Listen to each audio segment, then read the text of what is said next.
Hello, hello, hello. This is your boy Carl E. Long. Welcome to another episode of Let's Talk with Carl E. Long. That will be myself. Hope you're having a great day today.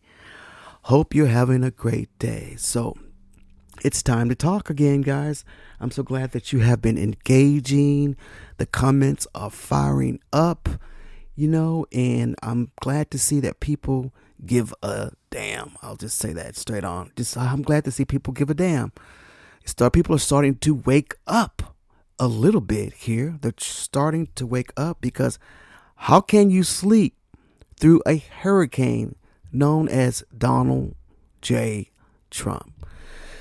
Guys, I thought the first presidential term of Donald Trump was a whirlwind. This one, by comparison, the first one was nothing, but that was patty cake. This right now, guys, he has nothing to lose. He can't run for president again. He is trying everything that he can. And trust me, if you guys think that this is just not something that they sat down and figured out for themselves when they came up with the Project 2025 agenda, then you are wrong. Because this is calculated. It's calculated. Now, when you have people that are schemers, thieves, and whatever else you have, people that are oligarchs, there is a plan of action. There is always a plan of action, and we have to be smart. Democrats, you got to be smart. Don't fall for any of the traps, because they are. Trump is trying everything he can to get just to the tip of messing with the judicial agreements or decrees, and he's just testing the waters to see how far he goes, and everybody's taking the bait. Yeah. So today, guys, I have a lot of subject, but the main focus of this subject is today we are talking about America. Is DEI removal just a dog whistle for something else? We're talking about diversity, equity, and inclusion. Is DEI removal just a dog whistle for something else? Well, as a black American, a black male American, and if you're black in this country and you're seeing what's happening with the whole dismantling of the DEI programs in the government, the only thing that we can see as black Americans is this is a war on being black. It's a war on being black. Yeah, it really is, because of all the stories that we've been seeing in the news about what's going on with DEI, the one thing that is really telling is that every single one of them has something to do with black people. So what are we supposed to think? We're supposed to think that this is not a war on black America. This is just something that they think that it's not working anymore, that's going to benefit all of America, that lie that they tell. Is that what we're supposed to believe? Well, if you're a black person, and some of you are not, you have no idea of what we're feeling and what we're seeing here. So just a broad base definition of DEI, diversity, equity, and inclusion, is diversity, equity, and inclusion. DEI initiatives have become a major focal point in corporate America, educational institution, and government programs. These initiatives aim to level the playing field for historically marginalized communities, ensuring fair treatment and equal opportunities. Okay? Let's just set the stage. Now, white Americans, please don't sit there and think that you have not had a monopoly on everything. Everything. Money, housing, homes, schools, Hollywood, sports. I mean, all of us people of color, we had to fight to be a part of any of these things. And we still fight. But you have decided that the fight is over. Everything is equal now. And we need to get rid of all this crap, as you call it. Crap. But what you're really telling us is that black people, get back into your place. Women, get back into your place. LGBTQI, you don't exist. Get back into your place. Handicapped people, you got enough. We got you ramps and all kinds of things. Get back into your place.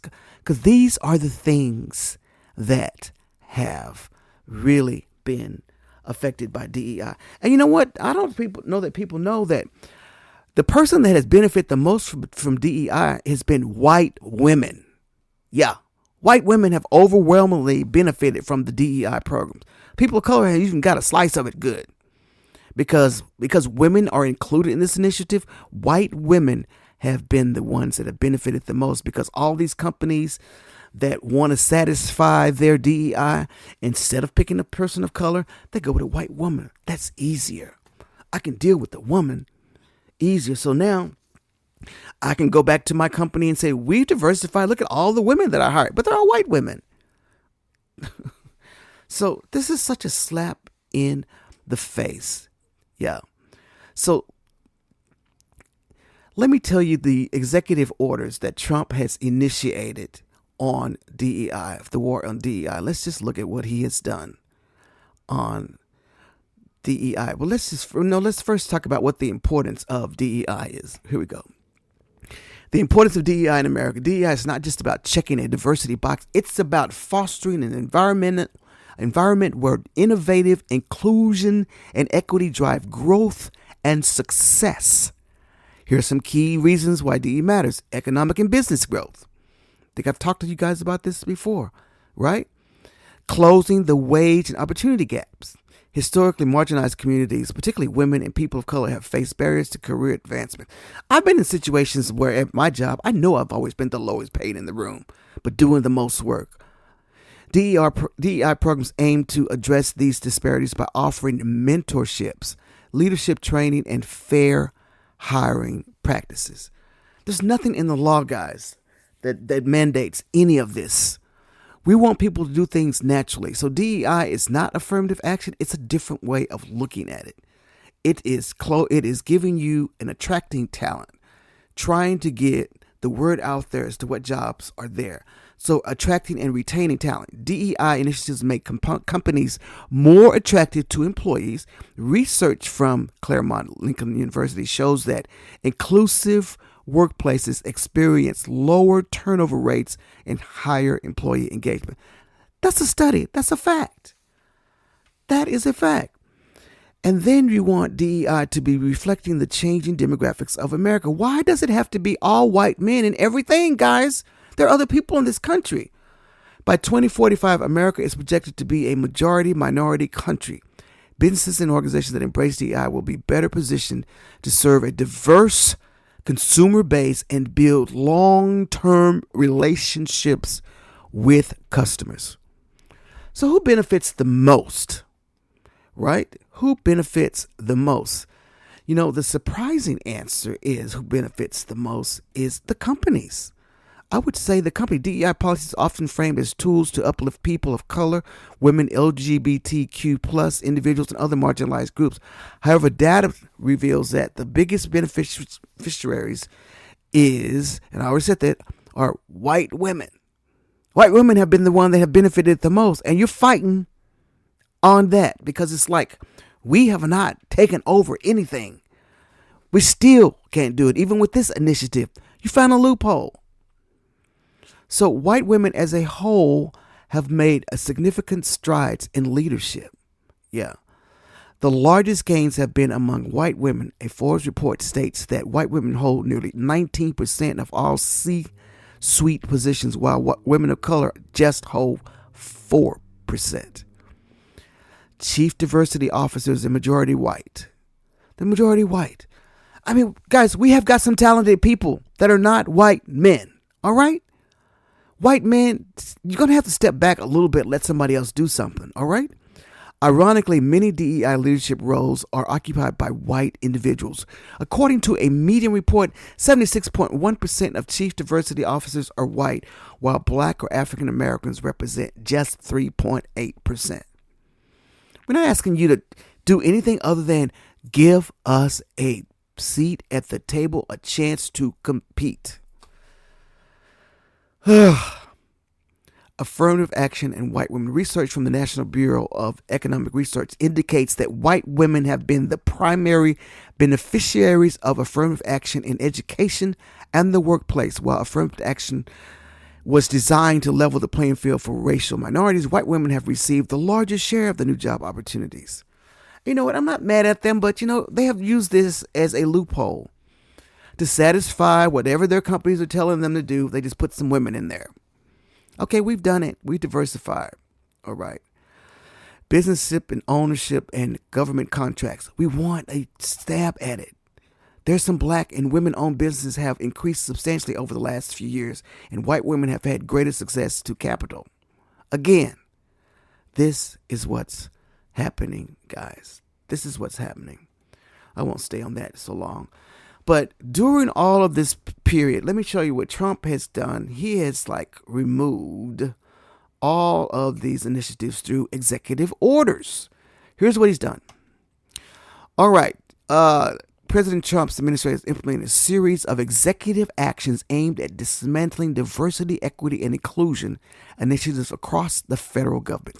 These measures have significantly altered policies related to hiring practices, federal contracting, and the presentation of historical content on government platforms. One of them was Executive Order 1541, ending radical and wasteful government DEI programs and preferencing. He did that on January 20th. This order mandates the termination of all DEI-related mandates. All right, so he's getting rid of all the programs. It requires agencies to report all employees in DEI and environmental justice positions to the Office of Management and Budget, OMB. Within 60 days, they had. Then there was Executive Order 14173, ending legal discrimination and restoring merit-based opportunities. This order prohibits federal departments from issuing contracts to private organizations that enforce DEI framework. So basically, if you look like you're black and you're trying to get a contract, you're probably not going to get in now. They're saying there's an equal playing field. Now, if you got rid of this, yeah, right. We'll see. And then there's the rescission of Executive Order 11246, originally signed in 1965. This one hurts. Prohibits federal contractors from engaging in employment discrimination and mandated affirmative action program. The Trump administration rescinded the order, characterizing it as a fostering preferential treatment and deviating from merit-based hiring practices. This was signed in 1965. It's been an EO ever since, executive order. They should have turned it into a law so we couldn't have these problems. But Trump, with his pen, just got rid of it. So all DEI offices, positions, and programs within federal entities are being terminated. Equity-related grants and contracts are also being rescinded. Federal contractors, organizations contracting with the federal government are now prohibited from implementing DEI programs in their employment practices. They have been given 90 days to comply. Now, this is the one that we've been in the news. Historical content. The Department of Defense has removed web pages highlighting the contributions of minority service members, such as Native code takers and figures like Jackie Robinson, as part of this DEI thing. All right, let's just talk about that a little bit here. So what they did, they're using AI, artificial intelligence, and they put some keywords in the AI engine, and they said, look for anything that has these words. So I'm just going to let Abby Phillip tell you a little bit about it, and then I'll stop it and show you some of the keywords. Here we go. To find all things linked to diversity, military units were told to use search keywords like racism, ethnicity, history, first values, justice, and respect. All right, so look at these words. Asian ethnicity, values, gender-based violence, racism, privilege, African ethnicity, historic, respect. So this is going to just about wipe out any person of color on a website. Yeah. So, and they're saying that they did it that way, which they probably did, and just took all these articles down and put up a blank page that said that was just a blank page that went nowhere. Robinson's honor page was restored only after a series of attempts to explain why it was purged in the first place. But by then, the damage was already done. To find all things linked to diversity, military units were told to use search keywords like racism, ethnicity, history, first values, justice, and respect. All right, so I just thought I'd play those words for you one more time. So that's what was happening, and a lot of these things were removed. But you know what? Think about it. It was only Pete Hegseth in the defense where it was happening the most. That guy, I don't know what his problem is, but he has something against people of color and women. I mean, and before he became our dear defense secretary, he was quite vocal about it. I mean, he was quite vocal about what he felt about women in the military. Very vocal. I mean, in Senate, they posed him on it, but of course he changed his tune just to get confirmed. So he says he don't believe in that anymore. Yes, but why did you go so hard on all the times before, Mr. Defense Secretary? So you just had a change of heart because why? Because they asked you to be Defense Secretary? Is that why? God, I tell you. So one of the people that they moved was, one of them they restored it since then, was a Black Medal of Honor winner. All of this has been restored after they decided, and the public came on them so very badly. A lot of it's been restored. And I don't know, they took him out because he was the first black, and they had his black and took him down, but they put him back up there. So he's been restored. And Major Jen Rogers' site was the argument called to diversity a strength. So they put him back up there, and that one's been restored. All right. And let's see, who was the other one? There was a Native American group, the Coders. They were removed. I don't know if they've been restored or not, but there was articles about Native American code talkers removed from military websites. Those were removed. Yes, but I think they've been restored. Not sure on those. All I know is Jackie Robinson has been restored. All right. And they removed, of course, Jackie Robinson. You know, Jackie served in the military. And dear Jackie Robinson was removed from the website. What does this do, guys? What does this prove? What does this tell us? It tells us black people that you don't want us to have any kind of part in this American history whatsoever. And that hurts. That hurts a lot. Who else did they remove? They removed Colin Powell. Pete Hegseth removed Colin Powell's name from a list of notable Americans buried at Arlington National Cemetery. Hegseth also removed the names of every person of color and every woman on the same list. Only white men were left in place. What does that tell a black person? What does that tell us? Was it a mistake, or did you do it on purpose? Was it really a mistake? You never know with this administration. They lie so much, you never, ever know.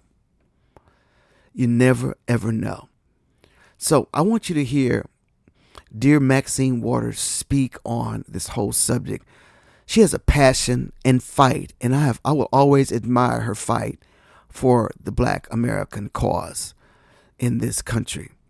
So this is dear Congresswoman Maxine Waters from California. Here's her thoughts. I am almost speechless and overwhelmed by the opposition to diversity and inclusion. This amendment, which would allow the committee to monitor federal regulators' efforts to implement the diversity requirements outlined in the Dodd-Frank Act, seeks to restore a provision that was agreed upon by Republicans just last Congress. Let's be clear. Agencies under this committee's jurisdiction are required by law to take affirmative steps to promote diversity in their workforce at all levels. It is the responsibility of Congress to ensure proper oversight of this critical work.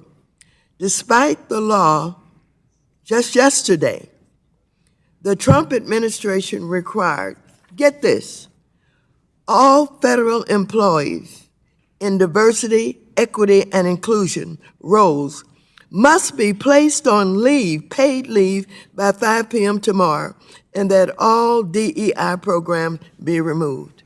As Congress, the past chair publicly committed to examining DEI throughout the committee's work. Unfortunately, this commitment proved to be a little more than lip service.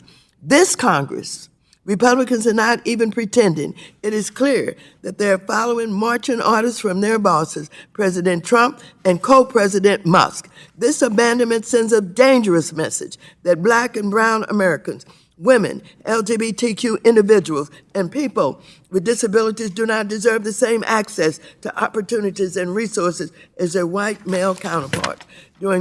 Ensuring the federal regulations fulfill their DEI obligations. This is not a partisan issue. It is a matter of justice, economic fairness, and compliance with the law.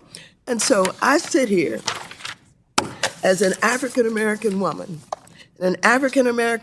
with an amendment talking about getting rid of our families, our grandchildren, our great-grandchildren, people in this country who have been a part of slavery, helping to build this country, who are still denied the equal opportunities. We don't make as much money as white people. We don't own as much as white people. We don't have the opportunities. Things are not open. And I'm supposed to sit here and nicely say, oh, that's not nice.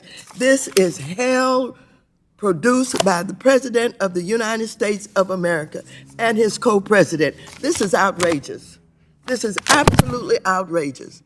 And I've got 30 seconds left, and all I can say is, I will not sit here day in and day out and listen to this crap without calling it what it is. And members, that's your president, and that's your co-president, but I'm going to gear in on everything that's done with this kind of racism and discrimination while I sit here and the other minorities sit here and listen to this crap. I love Maxine. I love Maxine Waters. And she's telling the truth. That's the dog whistle, guys. Y'all can call it whatever you want to. You can call it whatever you want to. This is all about. It's all about our white brothers and sisters, and I say brothers and sisters because you are. Some of you just can't deal with other people being at an equal level. What is wrong with that? Nobody is asking for a handout. We don't want a handout. We want to earn it. We just want to know about it. All this stuff is in secret. We don't know about the positions. We want to know about them. We want to compete for them just like you do. We want the same opportunities. Black people don't like handouts. We have to fight for everything that we get. We have to be much better at everything that we get. We already know that. I tell you, this whole thing is just really heartbreaking to see it happening before our face. I just can't believe we're here. I cannot believe that this is where we are in our country. Now, this next DEI dismantling really, really hurt. When you go in toward the children.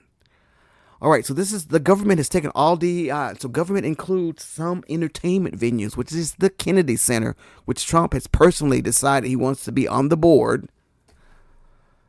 And anything that has anything to do with DEI, they're not even wanting to do it. So let me let 60 Minutes tell you a little bit about what happened to this little band of children who were to play with the military, the Marine band, but the program was canceled because it was a DEI initiative. Here we go. The United States Marine Band was founded in 1798.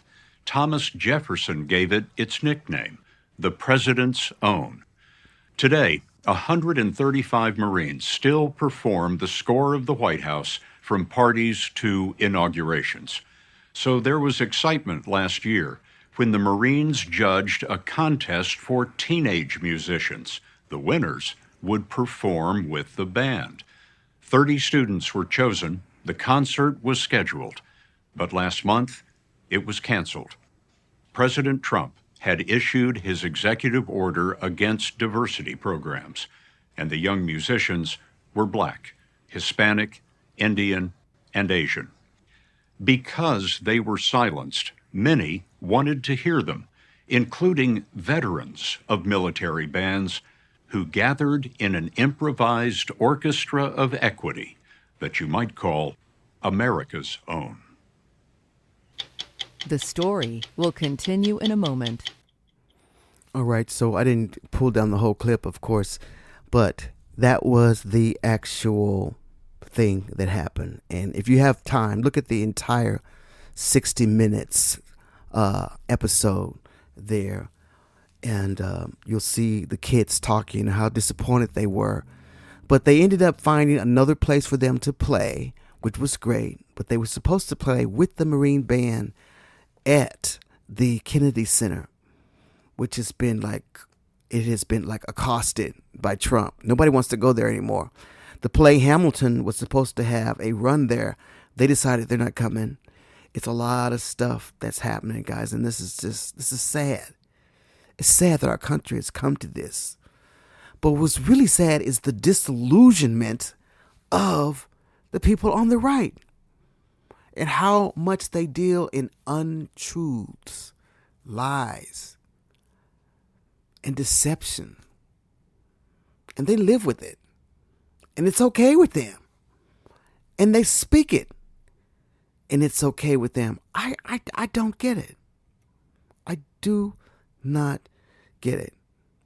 So I want to say Kamala told us.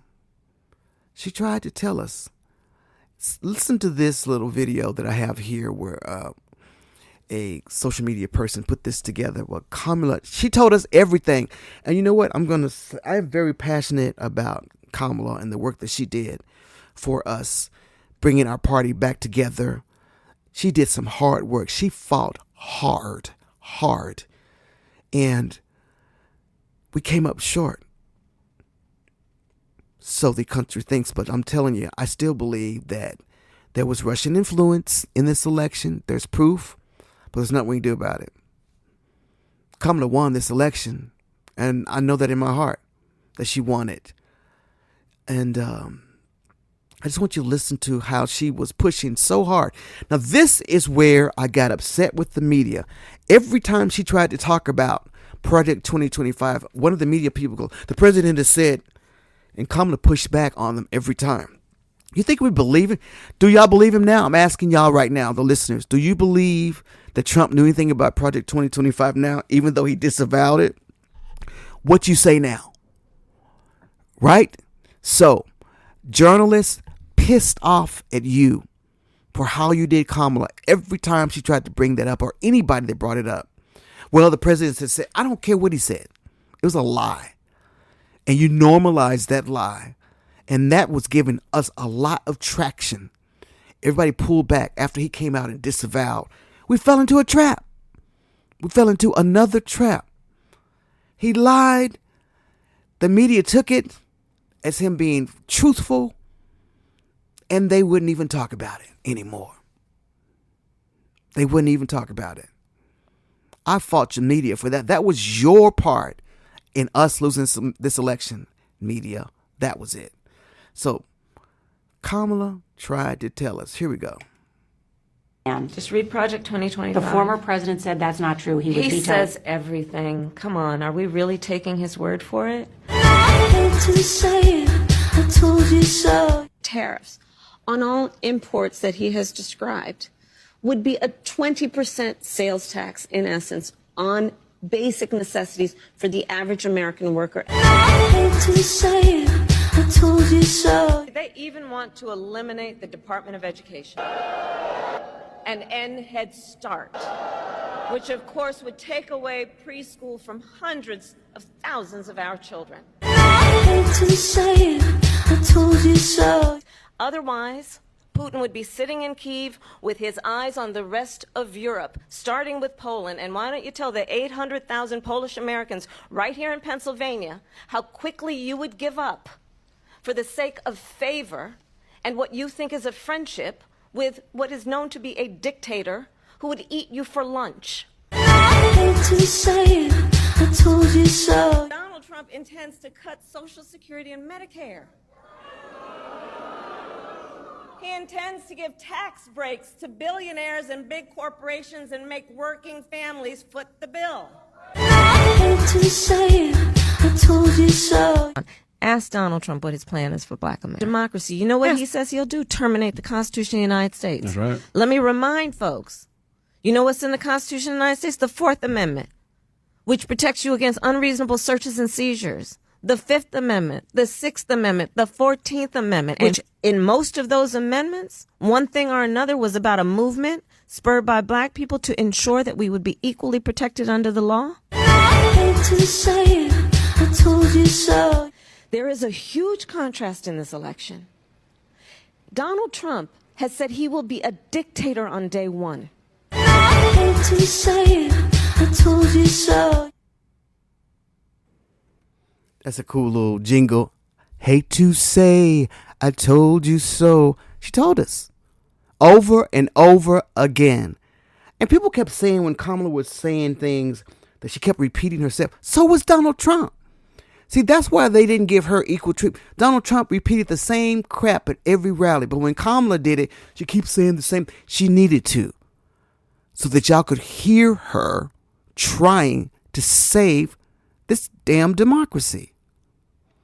But no, all of you black men that decided to vote for Trump, all you Latinos that decided to go ahead and the independents, oh my God, don't get me started on independents and undecided voters.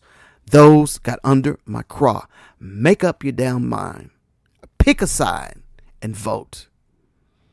And I guess you did. Because independents overwhelmingly voted for Trump. So this just kills me. And let's just talk about elections right now, because another thing that is driving me batty is listening to. Here is the go-to line for every political right-wing pundit or strategist.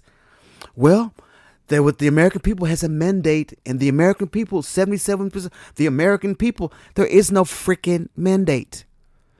There is no mandate. Let's just get the terms right. There was no mandate on this election. So that you know, let me tell you, that's another of the big lie. So let's just go through this. Because I'm tired of people saying that. If anything makes me totally upset is when I hear that is their go-to line every time something goes wrong. The American people voted for this. No, we did not. And it's not a freaking mandate. Here we go.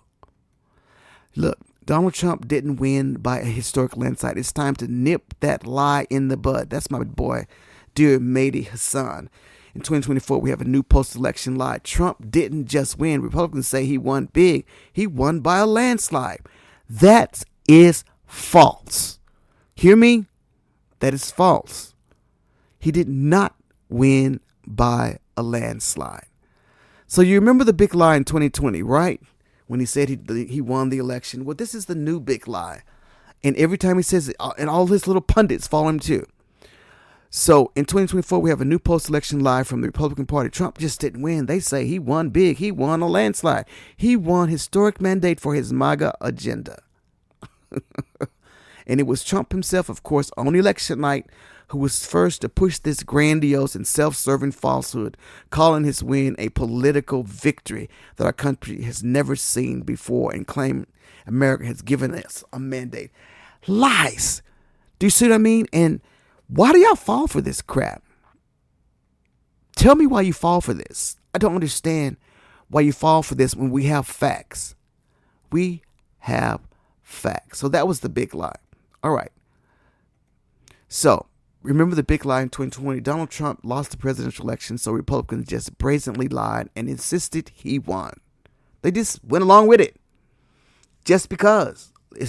Well, the president's doing, I guess we got to go along with it. and you ask them the question, they won't answer the question. They'll say, Joe Biden was the president, but they won't answer the question. Do you think that Donald Trump won the election? Joe Biden was. That's their fear coming in, because if they say anything, Trump will come after them. And they know that, right? In 2024, we have a new post-election lie. He won a landslide. America has given us an unprecedented, powerful mandate. Lie. Here goes some facts. Let's go to some facts here. Facts number 1. In the 2024 U.S. presidential election, Donald Trump won 312 electoral votes to Kamala Harris's 226 and secured the popular vote with 49.8% compared to Harris's 48.3%. He wasn't even over 50%, so he didn't get half the country. All right. This 1.5 percentage point margin marks the first time a Republican candidate has won the popular vote since 2004. That's the only thing that he won, that he can boast about. That's it. That's the truth right there. A Republican candidate had won the popular vote since 2004. That's all you get out of this, Donald. That's it. However, it's noteworthy that Trump did not achieve an absolute majority, as his popular vote share remained below 50%. Facts. Facts. Facts. Fact number 2. Second, consider the Electoral College. Trump won 312 electoral votes, which is 42 more than is needed to secure victory in the Electoral College. But it's still far fewer than Bill Clinton won in 1992, 370 in 1996, 379, and far fewer than Barack Obama won in 2008, 365. Okay?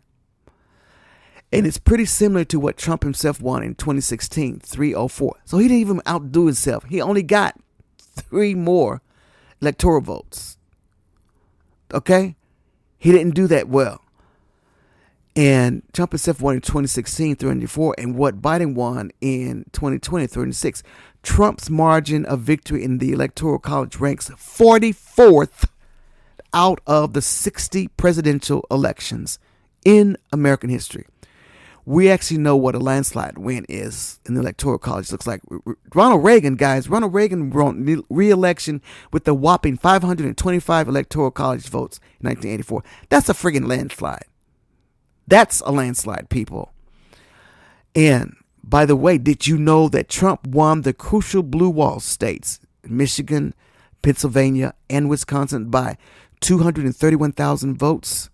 So it's just 160,000 voters across these 3 swing states, or 0.07 of the total, had switched from Trump to Harris. It is the vice president who would have won the Electoral College and the president. It was that close. It was that close, guys. It was not a historic win. Yes, we lost, according to what they had. But, I'm going to go back to my little theory. There was Russian interference, guys. I don't care. There's facts. There are facts out there. Nobody wants to listen. I'm going to keep saying it until somebody talks about the audit that is going on those swing states and the voting pattern. The bell curve is off, guys. There is a Russian tail that was noticed in our election in the early voting, but only in the swing states. Facts. We have people out there that are doing an audit, not a recount, an audit. All right. Fact number 3. And the former president's margin of victory over Harris is a minuscule 1.6 percentage points, smaller than that out of every winning president since 1888, other than 2. John F. Kennedy in 1960 and Richard Nixon in 1968, as an analysis in the New York Times noted last month. In fact, in the 55 presidential elections in which the popular vote winner became president, 49 of them were won with a margin bigger than Trump in 2024. We actually know what a landslide is. Votes, looked like. The Democratic Lyndon Johnson defeated Republican Barry Goldwater in 1964 by an enormous margin of 22.6 percentage point. Facts. All right? More facts. Still no mandate. Fact 4. Repeat after me. There is no landslide. There was no blowout. There was no sweeping mandate given to Trump by the electorate. The numbers don't lie. First, consider the popular vote. Yes, Trump became the first Republican for 2 decades to win the popular vote. However, per results from CNN, the Cook Political Report, and the New York Times, he did not win the majority of the vote. Barack Obama did in both 2008 and 2012. Joe Biden did in 2020. But Donald Trump failed to do so in 2024. He did not win a majority of the vote. Do you know what I mean? I'm talking about the majority. He did not. And that's when you put all the votes together. He should have a clear majority. He does not. The math shows you that. All right? Next fact. Trump, the 49.9% president, doesn't represent the popular will. Yes, he won the election fair and square. Not. That's just me throwing that in. And won the popular vote for the first time. But we are to prevent him from expanding his power in the Oval Office. We must resist this new Republican election lie. We must not allow him to pretend that he has some sort of special mandate for controversial policies and personnel. Guys, y'all gonna hear it every time you look at any show. Well, the American people had a mandate. It's not a freaking mandate. And Democrats, if you're smart, call it out every time you hear it. This is what kills me about Democrats. Quit letting him say this stuff. Journalists, quit letting them say they there was no mandate. All right, one more time.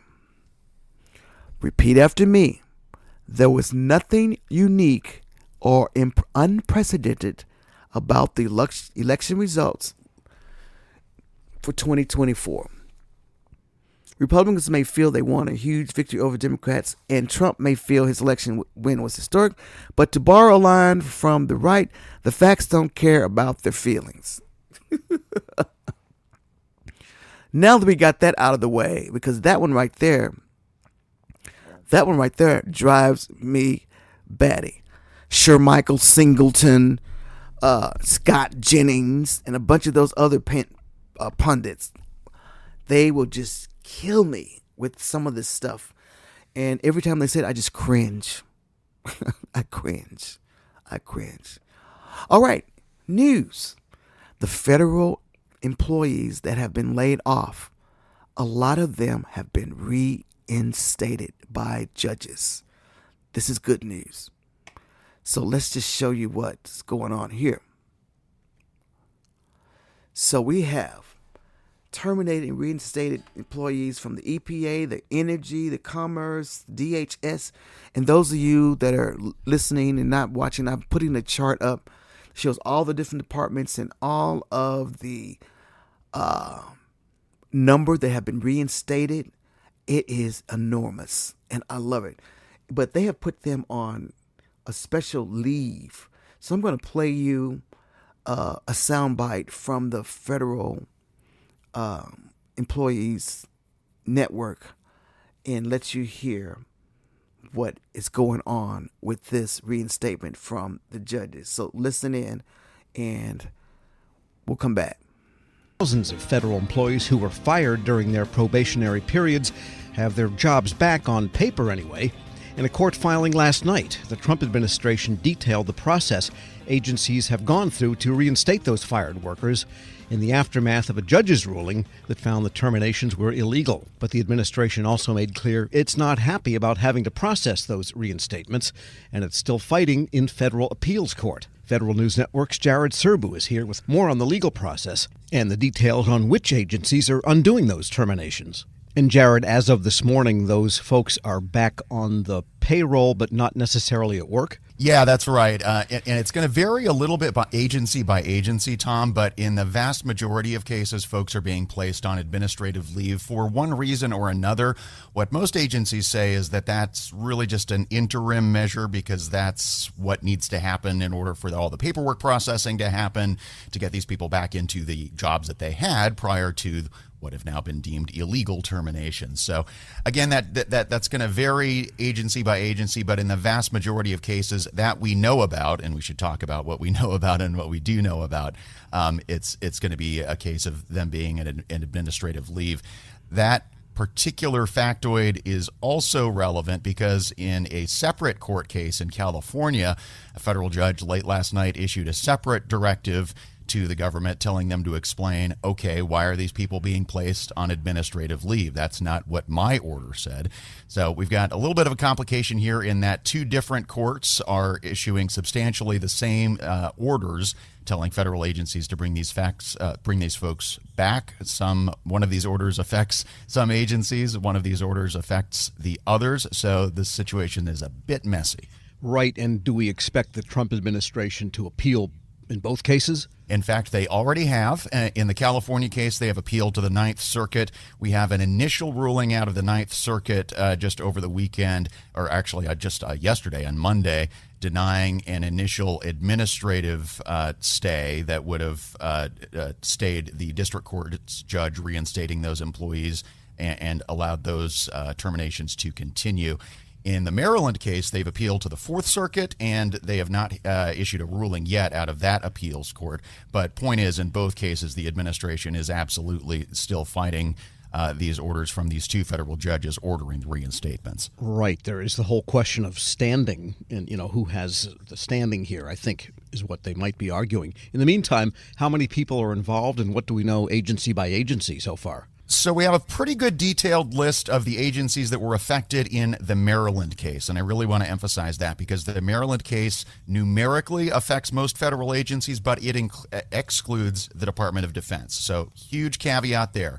But out of the agencies that are covered, 24,583 employees were terminated. Vast majority of those would have been, or the largest number of those would have been in the Treasury Department, especially in the IRS. But almost all of those have been brought back, or employees have at least been notified that they're being reinstated. So the number of employees being reinstated exactly is 24,570. Most of the ones who haven't been reinstated, which is just about 13, in almost all cases, those are folks who declined to be reinstated. But point is, in almost every case, people who were fired over the past month under these directives from the Office of Personnel Management have been brought back onto the job temporarily. It's an open question as to how long they will stay in those jobs, and that is a point the government hammers home over and over again in the court declarations it filed last night, Tom. One of the issues that it's pressing here is, okay, we can do this, but one, it's going to be very burdensome for us. Two, it could subject these employees to a lot of turmoil if these orders are overturned in an appeals court or in some other fashion, or these same employees are let go later in the year through a normal reduction in force process. So a bit of an odd argument to be making to people who are fired that it's unfair to the employees to bring them back, but they're going for it. Right, and so the employees really can't go back to work in the case where they're on administrative leave. So they are getting a paycheck again. So I guess it must be a little confusing. And what else do we know about California? Those layoffs? I mean, this is a nationwide effect. Do we have any details from other places? Yeah, let me try and decomplicate that a little bit. So the California case applied only to a handful of agencies, but importantly, for the purposes of our discussion this morning, it did include the Department of Defense.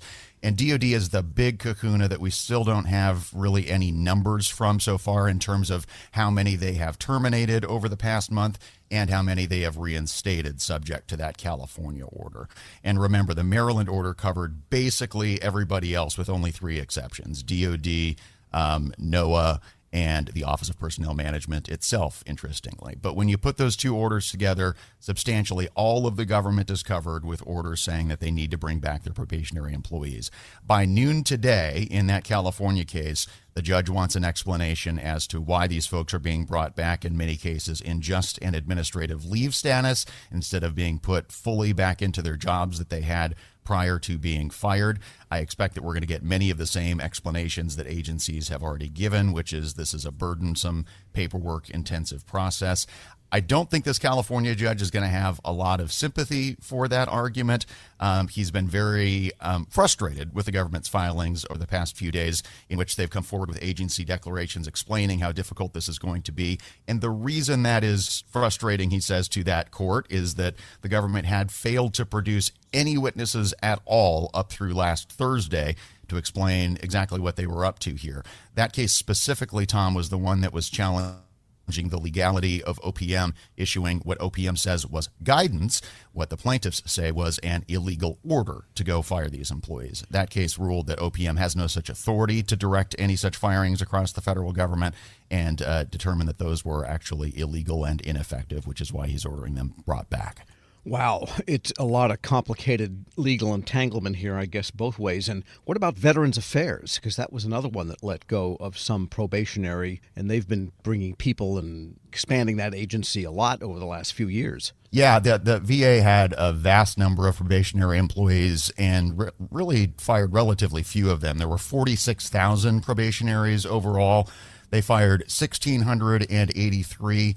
All of those have been brought back. There were also some that VA early in the termination process brought back on its own without a court order, but officials say, like most other departments that we heard from in those court filings last night, that they've all been brought back, at least in that administrative leave status. Federal News Network's Jared Serbu, thanks for that report. Thank you, Tom. And be sure to check out his story at federalnewsnetwork.com.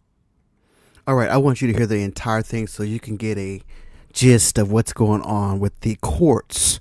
So there's a lot of fight going on. I know the Democrats look kind of shabby and they're not doing stuff, but that was a result of some lawsuits, and those people are back. Now, because there's an appeal process that's going on, they got them on extended leave because, you know, the appeal might send them, they might let that go forward, and they still could be terminated. But the fact that the judge said to bring them back, they're back. But as you heard from the reporter, they're kind of in limbo, but they're at least getting their paycheck. And that's all we care about for now, with some of this craziness that's going on with the government on that respect. So meanwhile, I know you heard about how the Trump is just, I don't know, what is his fascination with JFK? I don't know. I don't know what his fascination is with JFK and why he wanted to get these files out there to the public, which is fine. I'm a historian. I want to read it. But he did something really stupid. He ordered them to be unredacted without doing. This is what I'm saying, guys. They're not doing any research. I mean, they're using AI to clean the websites from the defense to take down DEI. I mean, this is defense. What if they do something careless like that in something important? I'm not trusting them. So this was a careless error on Trump's part of releasing these files and ordering that they be unredacted. So listen to this reporting. And this is a comedy of errors coming from the Republican Party and the Trump administration. Here we go. Some serious security concerns over the newly released JFK files and real anger after Social Security numbers and other private information of more than 200 people were made public on Tuesday. The Washington Post reports that among them are former congressional staffers and one of Donald Trump's most vocal defenders, his former campaign lawyer, Joseph DeGeneva. He is furious, telling the Post it's absolutely outrageous, adding, "It's like a first-grade elementary level rule of security to redact things like that." And it happened because the president announced the release without warning. As the New York Times reports, some of the country's top national security officials had spent hours trying to assess any possible hazards under extreme deadline pressure. Some officials raised concerns about unintended consequences of rushing the release of the files. They were released anyway. Joining us now is Charlie Sykes, MSNBC contributor and columnist. Jonathan Capehart is an MSNBC host, associate editor of The Washington Post, Pulitzer Prize-winning journal, and author of the upcoming book, Yet Here I Am, Lessons from a Black Man's Search for Home. Jonathan, besides the fact that I have to say great picture on the cover, look, flags, red flags were waved and reportedly ignored. What does this decision say? I think Mr. DeGeneva has it right. I mean, this is amateur hour. This is not how things are supposed to be done. Some of the most sensitive information that there can be for an individual out there for the public to see. And as he says in the Washington Post story, you know, he has had death threats. He is now open to identity theft. Anyone whose private information is out there. Why release the JFK files unless you are part of or believe in the conspiracy theories about the late president's death? And to release these files without doing the work of redacting the sensitive information, but also going through and seeing what national security issues might be there for the unintended consequences you mentioned, just shows seemingly a cavalier attitude towards the information that was actually released.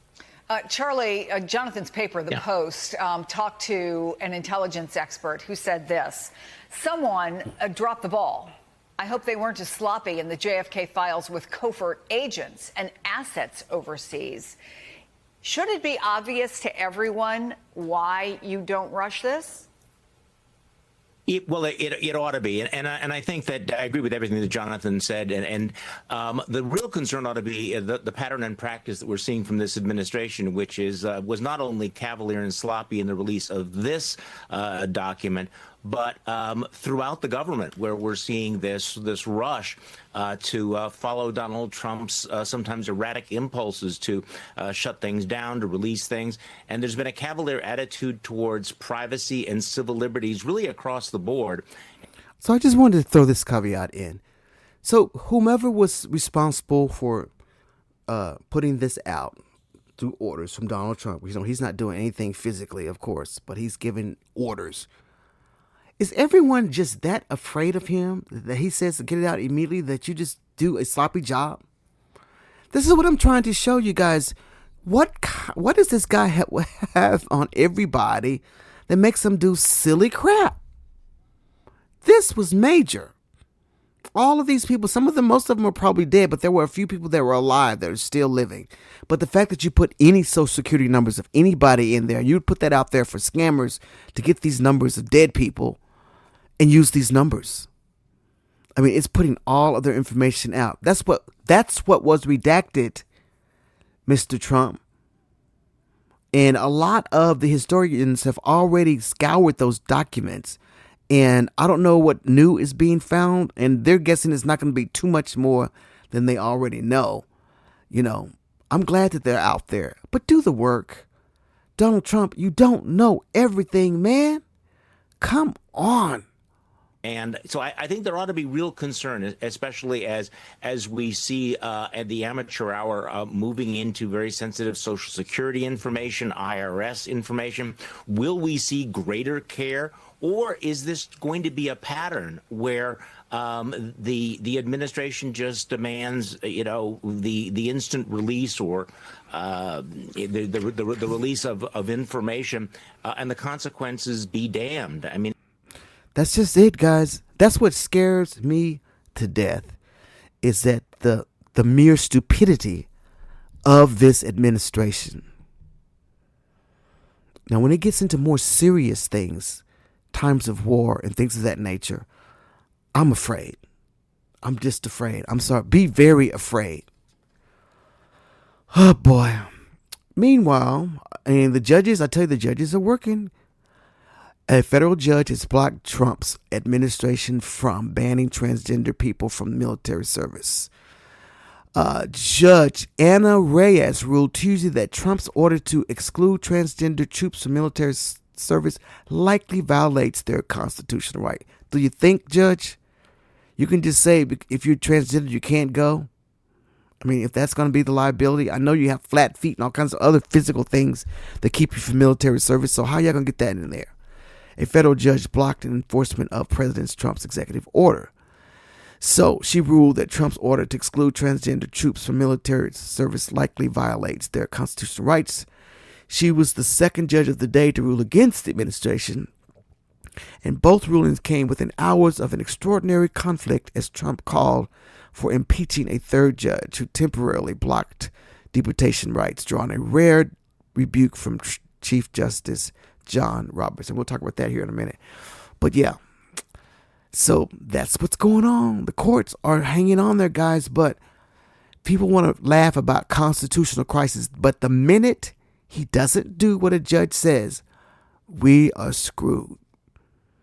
They can fight an appeals process all they want. Stuff can go to the Supreme Court all they want, but do it the right way. Do it the right way. And that's what he's going to do, guys, because he's used to court. It's his favorite home, away from home. So, yeah. So, I want to listen to a little bit of Jen Psaki. She was talking about how Trump's whole agenda is really just destroying. Besides all of his revenge, the rest of his agenda is just destroying anything of liberal value whatsoever. That's kind of his whole deal. Even I agree with some things that conservatives might do. But this is just, to me, it's just, I don't know what it is. It's crazy. But listen to a little bit of Jen Psaki and her thoughts after she's been away from a while, and then she came back and she was ready and rare to go and talk about some things. Let's see what Jen is saying.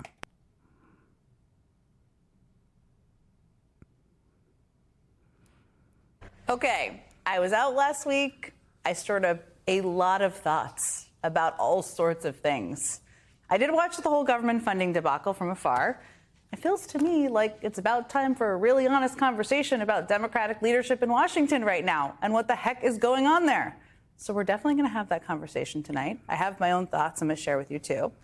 There are also some good things happening out there, no doubt. I mean, we're going to talk about those, too. Democrats like Tim Walz held town hall meetings in red districts over the weekend. That's great.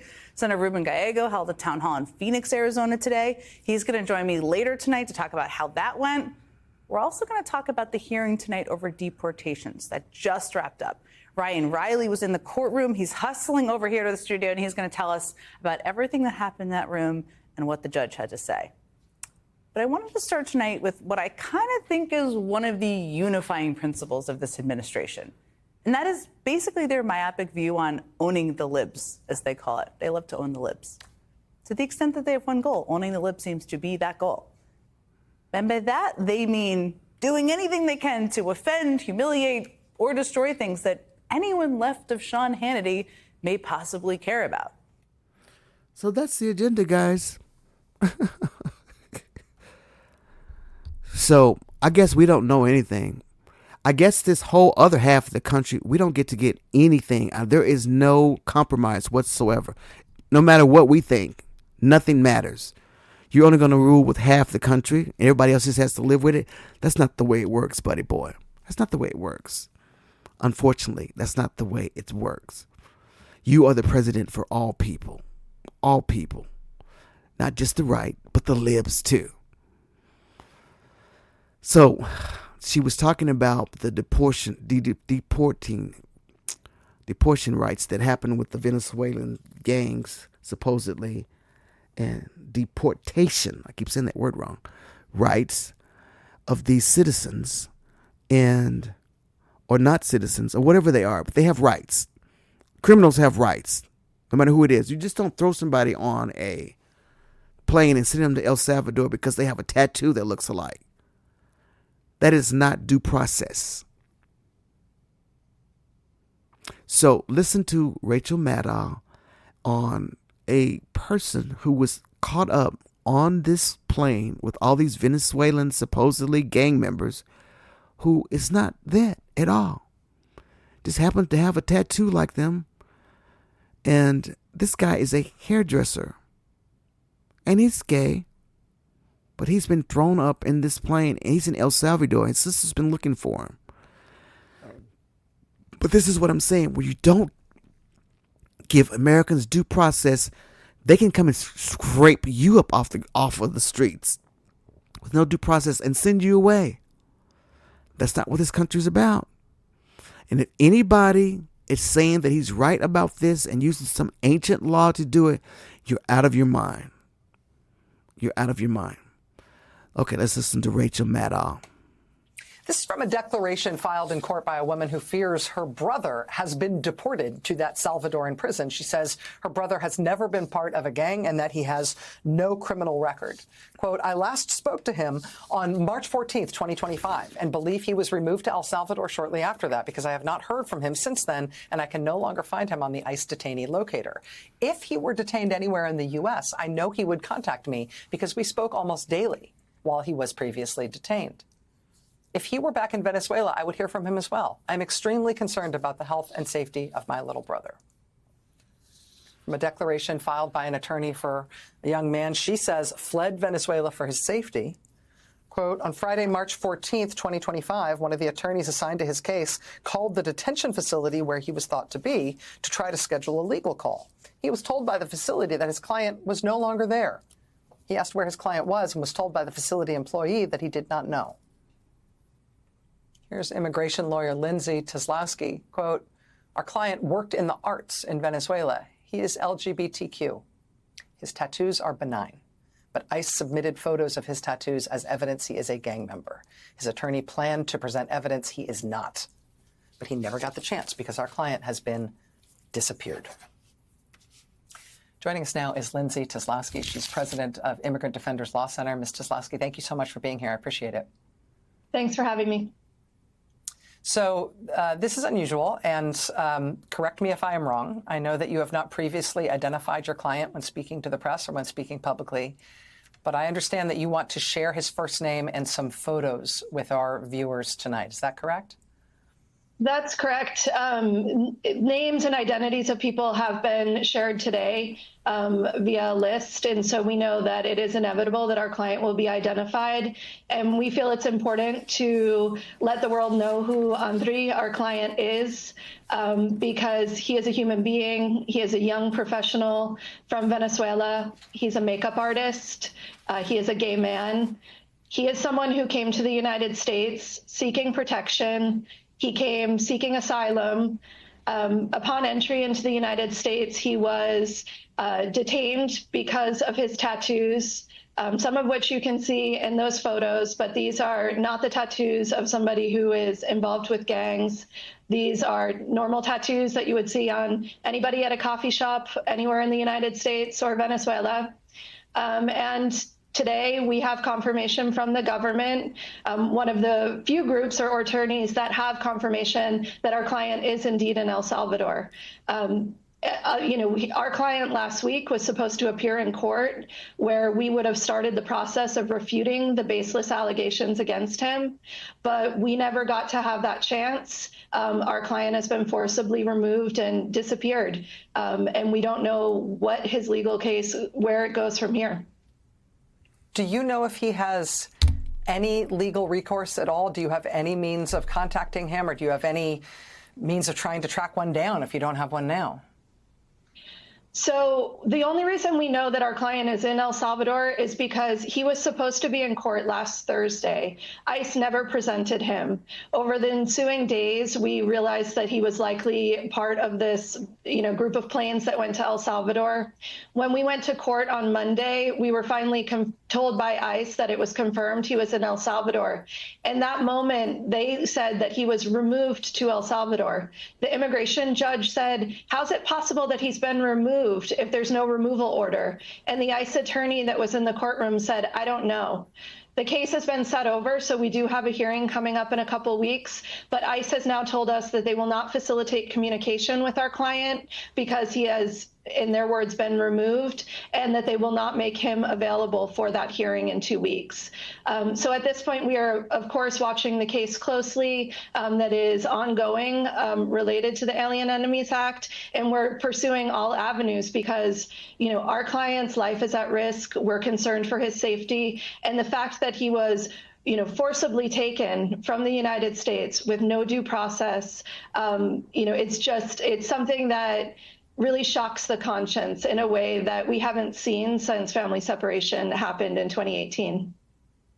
Yeah, the blunt and unsupported assertion that all of these people must have been terrible gang members, and then the photos of your client there, I think speak many thousands of words. Lindsay Teslowski, president of the Immigrant Defenders Law Center, representing this young man. Thank you for your time. I know that this is a developing story. I hope it is a legally developing story, and I hope you'll keep us apprised. Thanks for being with us tonight. Sure. Guys, so this is what I'm saying. No due process. These guys were just rounded up based on tattoos and whatever else. No due process. They didn't go before a judge. They weren't even given trials. Did they get their Miranda rights read to them? We don't know. And then this poor guy who just happens to have a tattoo. What young kid does not have tattoos these days? Got caught up into this, and he's been over there. And if you saw the coverage on TV, they had him all crouched over and shackled, and they shaved their heads off. I mean, you know, Trump likes to make a big TV thing out of it. These poor guys, I mean, some of them may be criminals. And again, I'll say this again. No, we do not want criminal gangs over here and cartels or whatever in our country if they have broken the law. But due process has to happen even for criminals. That's the way this country works. So they have just rounded people up on some amendment law from 1798. The judge said, send them back. And he's still pissed because they didn't follow the order. They've been doing like a time stamp of every time from the time he told them verbally, even to the written. He said, forget about the written. I'm verbally telling you, turn the plane around. And they didn't do it. And now they're over there in El Salvador getting paid by the United States government to house these prisoners. And El Salvadorian prisons are horrible.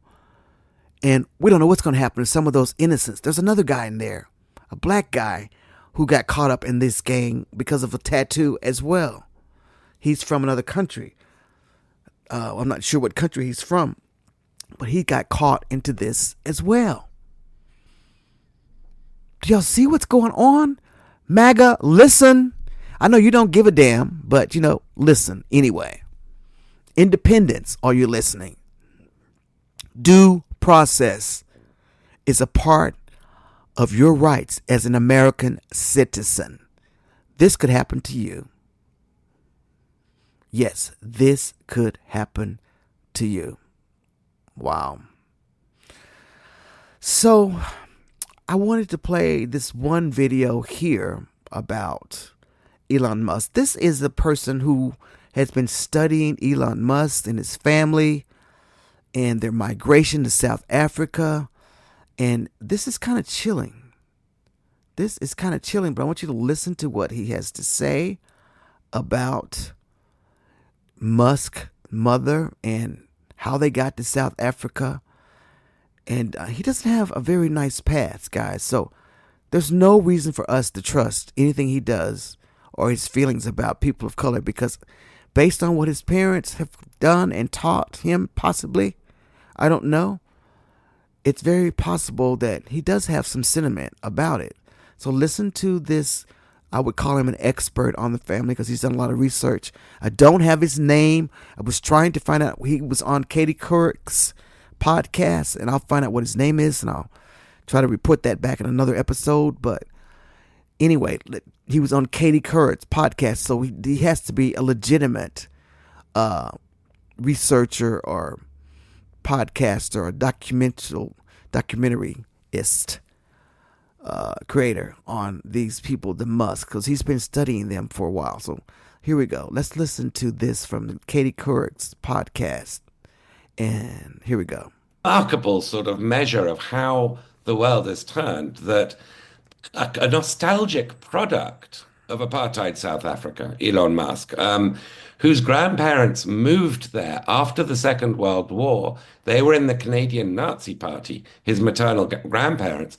They moved to apartheid South Africa to be with people with whom they felt at home. A family legacy that he's not repudiated. that his mother very much carries on. If you've sort of caught her at all on TV, she turns up both sides of the Atlantic. She's a alt-right sort of unapologetic exponent of what her son is also pushing, and his algorithm is also promoting on his social media site. And this is far-right politics, hatred of multiculturalism. What he said to the AfD rally that he addressed, in that sort of Orwellian big screen, his face comes up, and he says you should no longer feel guilt for what your grandparents or great-grandparents did. It was very clear what he was talking about in a speech that attacks immigration and multiculturalism, the idea that different races cannot live together. This is not something we should just dismiss as a sort of bloviation or the trolling of a sort of Silicon Valley tycoon. This is the sort of shadow president of the United States. And Trump doesn't contradict him, and sometimes Trump echoes him and amplifies him, and vice versa. I cannot stress the newness of this, and the ominous, so the tone of menace to this is very real, and it's being noticed, all around the world, including in allied countries that thought they were allies of the United States and are now beginning to wonder. This is a remarkable. So there you have it, guys. We're in a pickle. We're in a pickle. And every time I think about this, all this could have been avoided. And yes, I'm going to say it again. Those of you that voted for Donald Trump, all this could have been avoided. God. So I want to ask the question of what kind of Democrat do I want to be? I believe that there is a Tea Party kind of movement happening in the Democratic Party. Some of us are fighters and want us to fight with all we got against this Republican regime. And then we have the ones that are still trying to be moderate and do the right thing. It's time out for that. It's time out for the moderate stuff. All of you that's voting moderate and whatever and think you got to work across the aisle. No, they're not playing by the rules. It's time to fight. So Bernie Sanders and Alexandria Ocasio-Cortez have been out, and there have been huge crowds coming in. So moderates, you're going to probably lose at the ballot box. That's not who we want to be anymore. I'm not that. I'm on the fighting side right now, because you got to fight this lies and deceit with everything that we have. Everything. It's time out for all of this trying to negotiate. They don't want to do that. They care nothing about any liberal policy whatsoever. They don't care. We're always compromising with them. They don't care. I mean, it's getting less and less that we have any common ground with the Republican regime right now. So there needs to be a fight. So that's the Democrat that I am becoming. I guess I'm part of the progressive movement now, because I am not going with those moderates. Alyssa Sokins, the one that did the response, she's over there at her town hall saying that she can't be like Alexandria because I have a purple state and I need to. No, you don't. Fight. Find some fight inside of you. We don't have time for that. Fetterman, we don't have time for that.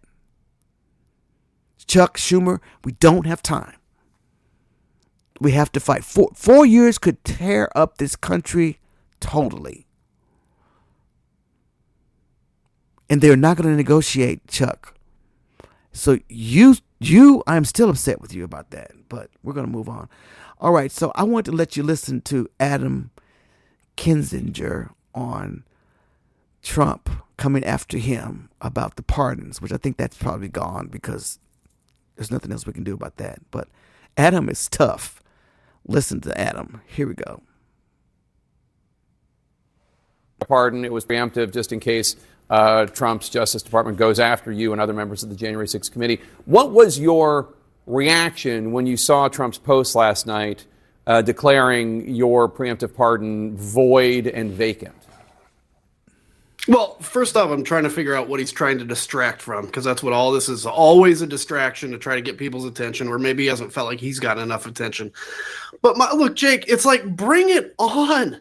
Like, honestly, so, we had an election. I fought against Donald Trump. I wanted Kamala Harris to win. January 6th was a big thing, but America made a different choice. Fine. I'm ready to move on. I'm like, look, we made it very clear what happened on January 6th. America made a decision. There is one person that's obsessed about the 6th because he still has been basically deemed guilty in the court of public opinion, and that's Donald Trump, and he can't handle it. He obsesses about it. So my reaction to him is like, you know what? Then bring it. Like, stop talking about it. Stop being all verbose. Stop pretending like you're tough. Bring the charges then if you really want to do it, because we will crush you in court and it'll make me 3 times more effective against you. Look, honestly, Jake, I'm ready to move on too. But if he wants to keep bring it up or be quiet. That's how I feel. I want you to take a listen to what President Trump said about the pardons on Air Force One last night. It's not my decision. That'll be up to a court. But I would say that they're null and void, because I'm sure Biden didn't have any idea that it was taking place. Could you hear that okay? I can read that too if you didn't. Yeah. Okay.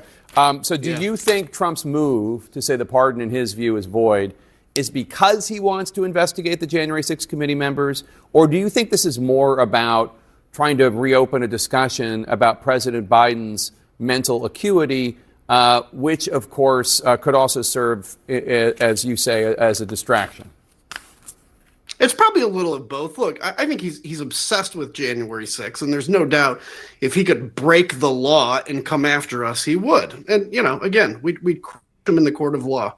But I also think, yes, look, he'll give when he had Zelensky in the Oval Office, he was going after Joe Biden. This guy obsesses about Joe Biden because the only time he ran against him, Joe Biden beat him, and that bothers him. And so yes, I think it's constantly trying to change people's view on Joe Biden because he gets stuck. I mean, he's trying to negotiate a solution to the biggest war in Europe, but the guy is obsessed with this vengeance. I mean, Donald Trump, you won. At what point are you like, yeah, I won. I'm vindicated. I feel vindicated. But he can't. He's a small man that just continues to get angry, and it's like, fine, bring it on then. Adam is tough. He is tough. He said, bring it on. Boy. And speaking of bringing it on, former New York Congressman Jamal Bowman, I think his name Bowman, was on Abby Phillips' News Night with Abby Phillips. And he made a statement that he said about Elon Musk is a tyrant. He called him I don't know what he called him, a Nazi or something. But anyway, Elon Musk, he retweeted that or re-xed it, whatever you call it, and put out there, he said, this is enough. Look for a lawsuit coming. And he's probably serious. So, dear Jamal, man, I hope that doesn't happen because these people that's why when I get on X, I don't really say much like this that I'm doing on my podcast. Because he gets very into the weeds of people. I mean, he's commanding that thing like it's his own little toy, which it is. And he will get into your DMs or your tweet and say something. And trust me, they're watching. They're watching on that kind of stuff. So that was kind of scary that he put that out there on him. Everybody's called him all kinds of names, but that one, I guess, took it to him. That one got to him for him saying he was a Nazi. But that's what he said. He was going to sue. So we'll see how that goes. All right. So I am up to my last thing that I want to cover today in the podcast, guys. I've had a great time. I'm starting to lose my voice a little bit, so I need to get off here. But I was scrolling through some of my follows that I have on TikTok, and this guy here, I was following a lot of his stuff during election season, and he was getting really hurt about a lot of the DEI things, and he come to the conclusion that Americans just hate black people. And I could never say what he's saying straight out because I know the pushback that I'm getting, but this is coming from his soul and his heart, and it's what he feels. But I could have easily said it because I know what he feels, And I want to caution you a bit before I play this, because he is a bit upset. So he's using a lot of expletives on this particular post. But I want you to hear where he's coming from and listen to what he's saying, because he makes a lot of sense. And the name of his handle is Long Live Judah. And if you want to find him on TikTok, that's his handle. But I want you to listen to him, and this will be my final cover that I want you to just hear, because I thought this was quite poignant and effective. So here we go. It's never fun, obviously, admitting this to myself, but this country really hates black people, man. This America hates black people. And I know that this doesn't go for everybody, but I'm going to speak as if it does, because it's a lot of people, millions and millions of people in this country that just don't like black people. So given who I am, of course I'm going to speak on it. I've always heard, you're one of the good ones. Okay, cool, but that doesn't mean I just ignore how y'all treat the ones that you don't deem as one of the worthy good ones, you weird fuckers. To see this administration do all this shit that they're doing right now, and then to see millions of Americans supporting it, there is no way in fucking hell you could have ever been friends with me in the real world and cared about me in the real world and support the bullshit that's going on right now. You can't even pull the card of, oh, we didn't know he was going to do all of this because we told y'all for fucking months that him and his administration were fucking racists. And I can't even put all the blame on fucking Trump, because I know he's just a puppet. He's got a whole team behind him. And all of these racist antics they've been wanting to put into law and into society for years and years and years. They finally have the chance, and they're fastballing it. We're not even 2 months in. And I told y'all from the fucking jump what they were going to do with DEI. They're going to use it as a fucking guise to be some of the most racist motherfuckers you've ever seen. What is this shit at the Arlington Cemetery? One of the most famous military cemeteries in history. And then they just delete these web pages about the Civil War and black soldiers that died and women soldiers that died. If that's not fucking racism, what is? That's saying, hey, no matter the fuck that you fought for your country and that you were willing to serve your country, fuck that. We only want web pages up about the white men. And the women and people of color, we're going to erase y'all slowly but surely. Same shit they're doing with the Department of Education, trying to fire all these people and control the curriculum in public schools and all this shit so they can paint a much different history than what actually happened. Because God forbid we tell people what actually happened. Slavery was prevalent and fucked up in this country for more than 400 years. And rather than you sick motherfuckers trying to hide it from the new generation, why don't you just say, hey, this is our fucked up history and we've come this far since then and we're doing a lot better now. Y'all won't even acknowledge the fucking history, bro. I don't want to hear another person that knows me in the real life trying to be like, why are you cutting me off? It's just politics. It's not just politics, bro. You might as well fucking hate me too. To support that shit and push the goalposts like that? I'm not even talking about his wanting to be a fucking dictatorship. When you try to just completely ignore the order of a federal judge, that is about as unconstitutional as it fucking gets. So you can't even call yourselves Americans. Just like you can't fucking sit here and tell me that you're not racist too. Give a fuck about y'all saying I'm one of the good ones? Why? So you can go treat another black person like dog shit? I'm supposed to be okay with it? Why am I one of the good ones? Why? Because I speak well, because I'm educated. Why? You don't get to look at me and say, hey, I like that one, and then look at the rest of them and say, fuck them. You don't get to do that. There is no way in hell you can go tell anybody, hey, I care about me, bro, really? Really? I know that this country hates black people, because if Biden had done some of the shit that the Trump administration has done in less than 2 months, they would have impeached him. They would have been up in arms. What the fuck do you mean? Look at the generals they fired in the military. And they try to guise it all under DEI. Let me put it in perspective for these MAGA motherfuckers that say, oh, he's saving freedom of speech. They sent out an email of banned words. What are we arguing about? The administration that sends out an email of banned words is not the administration that is saving freedom of speech. The fact that I have to say that out loud as if I'm explaining it to you is fucking crazy.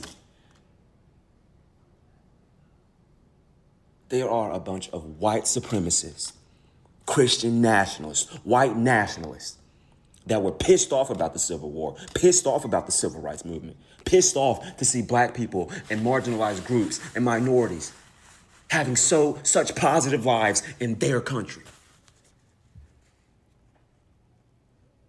Do you think that everybody that didn't want segregation to end or didn't want black people to gain status in America, do you think that everybody that wasn't happy with that just died? Or do you think they just didn't have the power to change it or to stop it? And now they feel like they do. It was never in my wildest dreams did I think that another civil rights movement would happen in my lifetime. But I think we're on the brink of one happening this fucking year.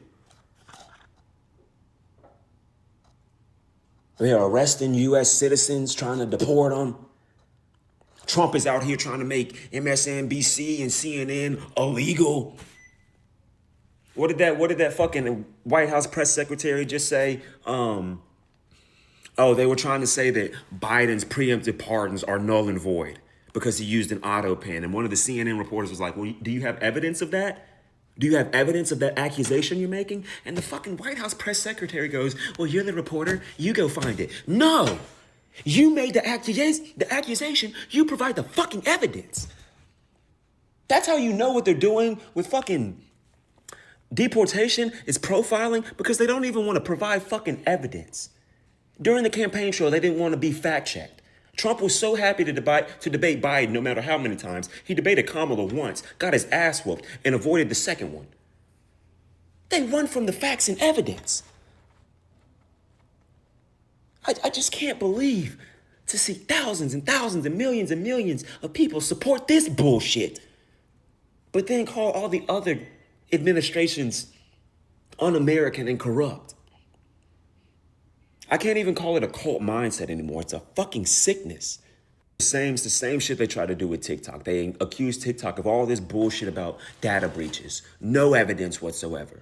And then they want to say, oh, this preemptive pardon by Biden is null and void because he used an auto pen. They say, where's the evidence? They say, you're the reporter. You go find the evidence. No. You make the accusation. You provide the evidence. All this really does, in the long run, is it takes out the legitimacy of the federal government. Why would we trust it? Somebody came up to me right now, I'm an official in the federal government. Okay, so? All the honor, all the respect that used to be a part of the federal government, it's out the fucking window. Look who's running the show right now. You think we give a fuck? You think we trust you because you're in the federal government? Are you fucking kidding me?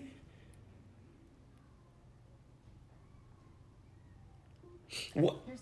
Out of all the day-to-day things we bitch and complain about, who the fuck has said, you know what, those web pages about the graves of black soldiers and women, that really pisses me off and messes up my day and my income and my ability to live a quality life in America. So if y'all can delete that, that would be great. Why is that a fucking priority? How many years have we steadily made more money only to go outside and the cost of living be more expensive? They don't give a fuck about that. Them web pages gotta go. And every single time we question these motherfuckers, they point at us and call us the enemies.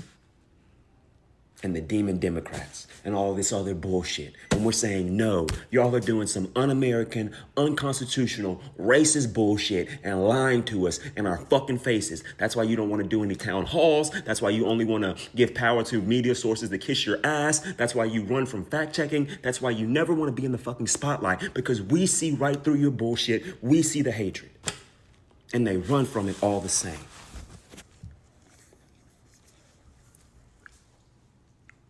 Fucking country is littered with cowards and racists. And it's so sad to see. All right, I wanted y'all to hear that in its entirety because his name is Long Live Judah. Long Live Judah. He's on TikTok. Follow him. He's got some great content. Please follow him. And Long Live Judah, I use your content because you really did speak to me. And I think you need to speak to a lot more of Americans. I know the profanity was in there, and that's fine because I know the frustration. But, man, you were speaking for me. You were speaking for me. You really were. Because that's how I feel exactly. You articulated it great. And, guys, the level of where we are and where we want to be. I have nothing against white people. I want us to live in harmony. I love the fact that our country, as diverse as it is, we can have an Irish festival, a Puerto Rican Day, a Black History Month. We can have a Scarborough Day Fair for the German citizens, whatever. We can have Native American. That's because our country is that beautiful. Our country is that beautiful. And we live together in this country together. And I love the diversity of our country. I love going to a city and finding, where's the little Chinatown? All the fun stuff you go to do down there, right? Let's go to Little Italy. Probably got some great food over there in that area. I love the diversity. Our differences is what makes us so much stronger. And what's happening right now, guys, it's not who we are. It's not who we are. It's just not. And that brother just really, that was, when I found that and I heard him, I was like, oh my God, he's getting it. He's getting the cusp of it right now as to how we feel. All right, so that's all I have today. And this stuff is hard to do, guys. It's really hard to do and listen to all the stuff that's happening and watching people just not give a damn or care about their fellow man. It's hard to watch. And for some strange reason, they think they're doing something good for everybody. I wish they had one day with that Abby Phillip or one of the pundits will let a viewer, a non-journalist. I worked at a newspaper for many years, but I'm not a journalist. But I've always worked around journalism. I've always written and things like that. I should have been a journalist, but I didn't do it. That wasn't my focus. So I'm what you call a street journalist, if you will. So I would love to have to ask some questions. I want to ask some different questions to some of these pundits and strategists and Trump loyalists. I'm going to ask some questions that's going to make them sit there and have to answer me. And there's not going to be any way for them to veer this way or that way. I just want a clear answer as to where their heart is, as to where their hearts are.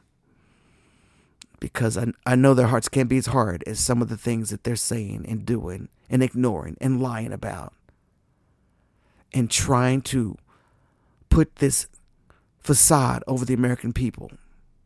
It's not right. It's not right. So I continue to fight.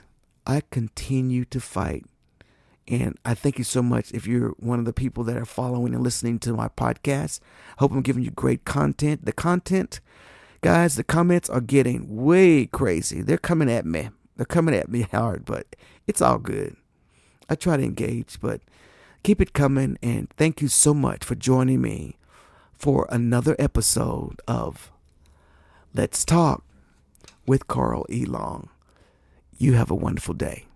Bye now.